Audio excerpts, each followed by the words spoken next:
പല ഭാരങ്ങൾ വരുമ്പോൾ, പല ശോധനകൾ വരുമ്പോൾ യേശുവിനെ തള്ളിപ്പറഞ്ഞിട്ടില്ലേ?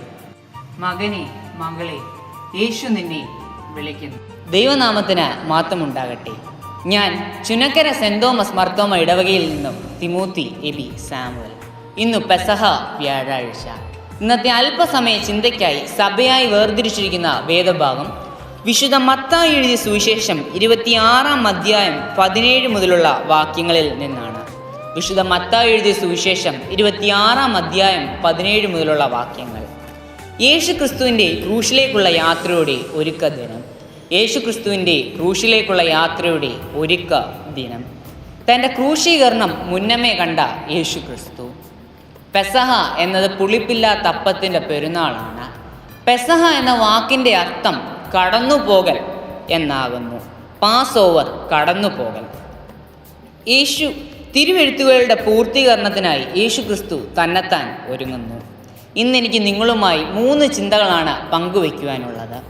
ഒന്നാമതായി, തിരുവെഴുത്തുകളുടെ നിവർത്തിക്കായി ഒരുക്കപ്പെടുന്ന യേശുക്രിസ്തു. ഒരുക്ക ശുശ്രൂഷയുടെ ദിനം. തിരുവെഴുത്തുകളുടെ നിവർത്തിക്കായി ഒരുക്കപ്പെടുന്ന യേശുക്രിസ്തു തൻ്റെ മരണത്തിന് മുമ്പേ ശിഷ്യന്മാരെ തൻ്റെ സമയം അടുത്തിരിക്കുന്നു എന്ന് അറിയിച്ചുകൊണ്ട് തൻ്റെ ശരീരവും രക്തവും ഭക്ഷിപ്പാനും പാനം ചെയ്യുവാനുമായി പെസഹായുടെ ദിവസം യേശു തെരഞ്ഞെടുക്കുന്നു. മത്തായി എഴുതിയ സുവിശേഷം 26-ാം അധ്യായം 18-ാം വാക്യം. എൻ്റെ സമയം അടുത്തിരിക്കുന്നു, ഞാൻ എൻ്റെ ശിഷ്യന്മാരുമായി നിന്റെ അടുക്കൽ പെസഹ കഴിക്കും എന്ന് ഗുരു പറയുന്നു എന്ന് പറവീൻ. തൻ്റെ ശിഷ്യന്മാരോട് കൂടിയുള്ള അന്ത്യ അത്താഴത്തിനായി യേശുക്രിസ്തു ഒരുങ്ങുന്നു. ഇത് യേശുക്രിസ്തുവിൻ്റെ ഒരുക്കത്തെയാണ് കാണിക്കുന്നത്. തൻ്റെ ക്രൂശീകരണം മുൻകൂട്ടി യേശു ശിഷ്യന്മാരോട് പറയുന്നു. കാരണം തൻ്റെ ക്രൂശീകരണം കണ്ട് അവർ ഭ്രമിച്ചും ഭയപ്പെട്ടും പോകാതെ അവരുടെ വിശ്വാസത്തിൽ സ്ഥിരപ്പെട്ടും താൻ 3-ാം നാൾ ഉയർത്തെഴുന്നേക്കുമെന്നുള്ള നിശ്ചയമായ വിശ്വാസത്തിൽ, യേശുക്രിസ്തുവിലുള്ള വിശ്വാസത്തിൽ അവരെ യേശുക്രിസ്തു ഉറപ്പിക്കുകയാണ് ചെയ്യുന്നത്. യേശു തൻ്റെ ശിഷ്യന്മാരെ തന്നെ പോലെ തന്നെ സ്നേഹിച്ചു. ആ യേശുവിനെ പോലെ നമുക്കും ഈ നോമ്പിൻ്റെ കാലഘട്ടത്തിൽ മറ്റുള്ളവരിലേക്ക് സ്നേഹത്തിൻ്റെ ഒരു വിത്ത് പാറുവാൻ നമ്മളെ കൊണ്ട് സാധിക്കണം. ശിഷ്യന്മാർ യേശു കൽപ്പിച്ചതുപോലെ പെസഹ ഒരുക്കി. ഈ ശിഷ്യന്മാരെ പോലെ നമുക്കും അനുസരണയുള്ളവരായി തീരാം. ഒരിടത്ത് ഒരു മുത്തശ്ശി ഉണ്ടായിരുന്നു. ആ മുത്തശ്ശി ഞായറാഴ്ച ദിവസം രാവിലെ പള്ളിയിൽ പോകുവാനായി തലേ ദിവസമേ പ്രാർത്ഥനയിൽ ഏർപ്പെട്ടും ദൈവവുമായി ഒരു ബന്ധത്തിൽ ഒരുങ്ങിയിരുന്നു. ഈ മുത്തശ്ശിയെ പോലെ യേശുവിൻ്റെ ശുശ്രൂഷക്കാരാകുവാൻ, യേശുവിൻ്റെ വേലയ്ക്കായി നമുക്കും ഒരുങ്ങാം. രണ്ടാമതായി എനിക്ക് നിങ്ങളോട് പറയുവാനുള്ളത് വിശ്വാസത്തെക്കുറിച്ചാണ്. വിശ്വാസത്തിൽ ഉറപ്പിക്കുന്ന യേശുക്രിസ്തു. വിശ്വാസത്തോടെ താൻ വേർതിരിച്ച് തൻ്റെ വേലക്കാരായി ഒരുക്കി തീർത്ത ശിഷ്യന്മാരിൽ ഒരുവൻ എന്നെ കാണിച്ചു കൊടുക്കും എന്ന് ശിഷ്യന്മാരുടെ മുമ്പാകെ യേശു പറയുന്നു. അപ്പോൾ അവർ അത്യന്തം ദുഃഖിച്ചു. ഞാനോ കർത്താവേ എന്ന് ഓരോരുത്തരും പറഞ്ഞു തുടങ്ങി. എന്നാൽ അവനെ കാണിച്ചു കൊടുക്കുന്ന യൂദ ഞാനോ റബ്ബി എന്ന് പറഞ്ഞതിന് നീ തന്നെ എന്ന് അവൻ പറഞ്ഞു. നമ്മളും പലപ്പോഴും ഇങ്ങനെയല്ലേ? നമ്മുടെ വിശ്വാസം പലപ്പോഴും പുറമേ മാത്രമുള്ള ഒരു ആഭരണമായി തീരുന്നതല്ലേ?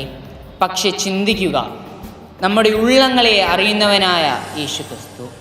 വിശുദ്ധ മത്തായി എഴുതിയ സുവിശേഷം 26-ന്റെ-31 വരുമ്പോൾ യേശു അവരോട്, ഈ രാത്രിയിൽ നിങ്ങൾ എല്ലാവരും എങ്കെ ഇടറും എന്ന് പറയുന്നു. 33-ാം വാക്യം. അതിന് പത്രോസ്, എല്ലാവരും നിങ്ങൾ ഇടറിയാലും ഞാൻ ഒരു നാളും ഇടറുകയില്ല എന്ന് പറയുന്നു.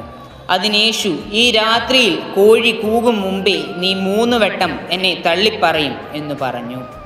പല ശോധനകൾ വരുമ്പോൾ, പല വേദനകൾ വരുമ്പോൾ, പല ഭാരത്താൽ പെരുകിയിടുമ്പോൾ നമ്മളും ഈ പത്രോസിനെ പോലെ ആകാറില്ലേ?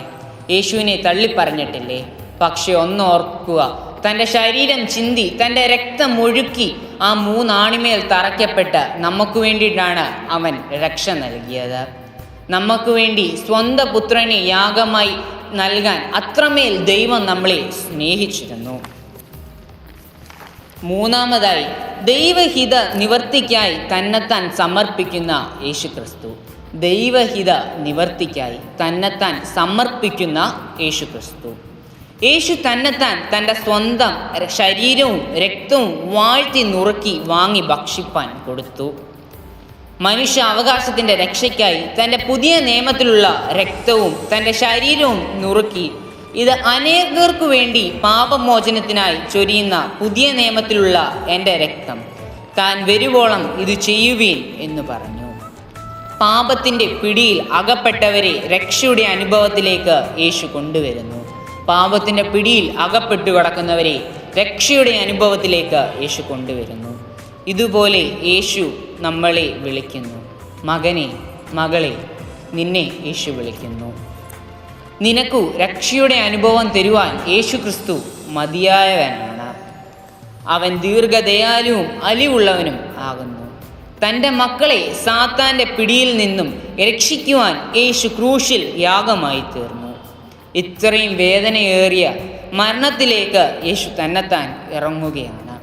വിശുദ്ധ മത്തായി 26:39 വരുമ്പോൾ യേശു ക്രിസ്തുവിൻ്റെ ഒരു പ്രാർത്ഥന നമുക്ക് കാണുവാൻ കഴിയും.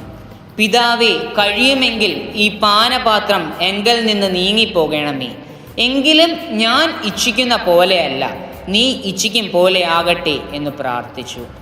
ദൈവത്തിന് വേണമെങ്കിൽ തൻ്റെ മകനെ രക്ഷിക്കാമായിരുന്നു. പക്ഷെ ദൈവം അന്നേരവും ചിന്തിച്ചത് തൻ്റെ ജനത്തിൻ്റെ പാപക്കറയെപ്പറ്റിയാണ്. തൻ്റെ ജനത്തിൻ്റെ പാപക്കറ മാറുവാനായി തൻ്റെ സ്വന്തം മകനെ ക്രൂശിലെ യാഗമായി കൊടുത്തു.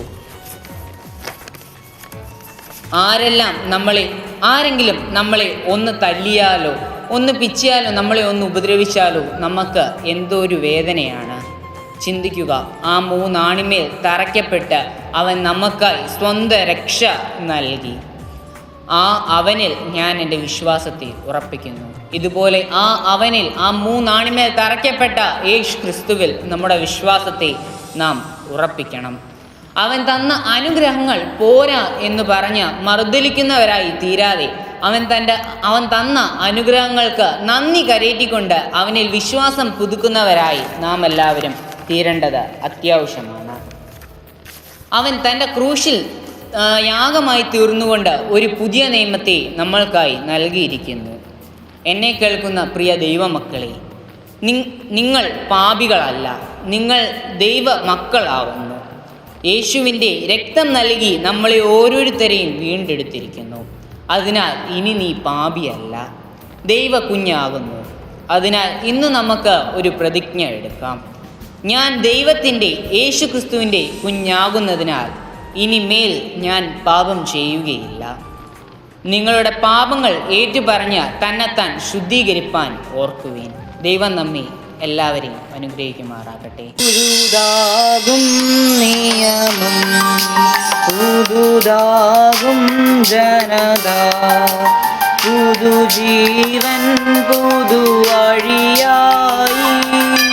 നിണമത നേടി തിരുസഭയെ ഐക്യതയിൽ കാക്കുക ഞങ്ങളെ നീ.